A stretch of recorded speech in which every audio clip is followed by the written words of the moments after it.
आज सुबह जब बड़ी दीदी का फ़ोन आया तो घर का सारा माहौल ही बदल गया।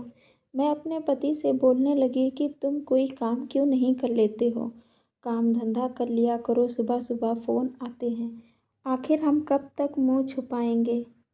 मेरे पति गुस्सा होकर बोलते हैं कि मैं कोशिश तो कर रहा हूँ, अब क्या मैं अपनी जान दे दूँ। सारी चीज़ें हमारी मर्ज़ी के हिसाब से नहीं हो पाती हैं। बच्चों की पढ़ाई के खर्चे, घर में दाल साग सब्जी का खर्चा, ऊपर से इतनी महंगी चीज़ें हैं, इतना महंगा सामान है और हमारे पास कमाने का कोई ज़रिया भी नहीं है। हमारी कोई सरकारी नौकरी तो है नहीं जो हम कहो सारे खर्चे बराबर चलते रहेंगे और हमें परेशानी नहीं होगी।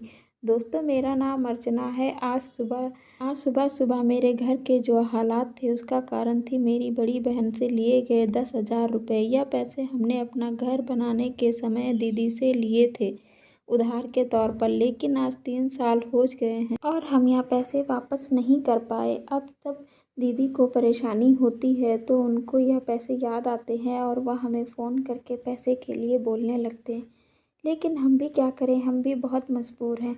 घर के हालात हमारे बहुत ही ज़्यादा ख़राब हैं। खासकर बरसात के महीने में घर की हालत बहुत ही ख़राब हो जाती है।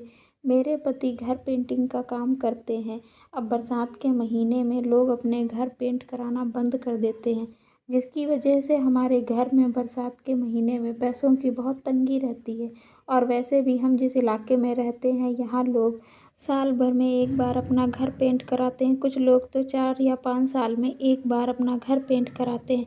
ऐसे में साल के 12 महीने काम हमारा चल पाना बहुत ही मुश्किल हो जाता है। घर में बच्चों की भी बीमारियां लगी रहती हैं, मौसम बदलते ही घर में बच्चों को सर्दी जुकाम बुखार शुरू हो जाता है और डॉक्टर के पास एक बार जाओ तो 100-150 रुपए की दवाई आती है, जिसमें कम से कम 2 बार तो दवाई लानी ही पड़ती है। मैं अपने कपड़े भी नहीं बना पाती हूँ, यह भी अपने कपड़े नहीं बनवाते हैं, लेकिन बच्चों के स्कूल की यूनिफ़ॉर्म बनवानी ही पड़ती है। घर का खर्चा चलाना कई बार बहुत ही ज़्यादा मुश्किल हो जाता है। ऐसे हालात में हम दीदी के 10,000 रुपये कैसे दें, यह सारी बातें सोचते हुए हमें अक्सर बहस हो जाती है।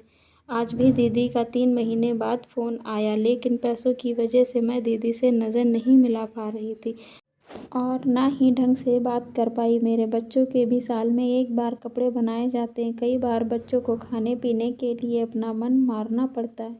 बच्चे भी अपनी पसंद की कई बार चीज़ें नहीं खा पाते, क्योंकि घर में 2 वक्त का खाना बन जाए यह कई बार बहुत बड़ी बात होती है। दीदी ने हमारे बुरे वक्त में 10,000 रुपये देकर हमारी बहुत मदद की थी, लेकिन आज मैं दुख में बहुत ही शर्मिंदगी महसूस करती हूँ। मैं उनके पैसे नहीं वापस कर पा रही हूँ। मैं अपने पति को भी बोलती हूँ चलो हम कहीं बाहर चल कर काम कर लेते हैं, लेकिन मेरे पति कहते हैं पूरे परिवार के साथ बाहर कमाना बहुत मुश्किल है, हमें पूरा सामान खरीदना पड़ेगा, बच्चे के स्कूलों को भी हमें सोचना पड़ेगा। बाहर सेट होते होते हमें साल ऐसे ही निकल जाएगा सारा सामान बनाने में। यहाँ पर तो सारा सामान है, बस कमाना और खाना ही है।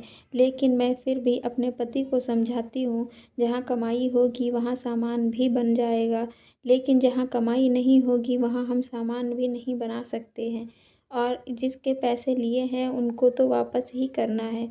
बस किसी तरह से दीदी के 10,000 रुपये चले जाएं तो मेरे सर का भार कम हो जाए।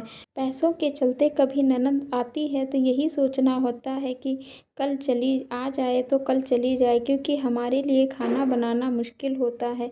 ऐसे में 2 लोगों का खर्चा और भी ज़्यादा बढ़ जाता है। किसी भी त्योहार पर हम अच्छे से कुछ खाना भी नहीं बना सकते हैं, क्योंकि हर चीज़ को खरीदने के लिए पैसा चाहिए।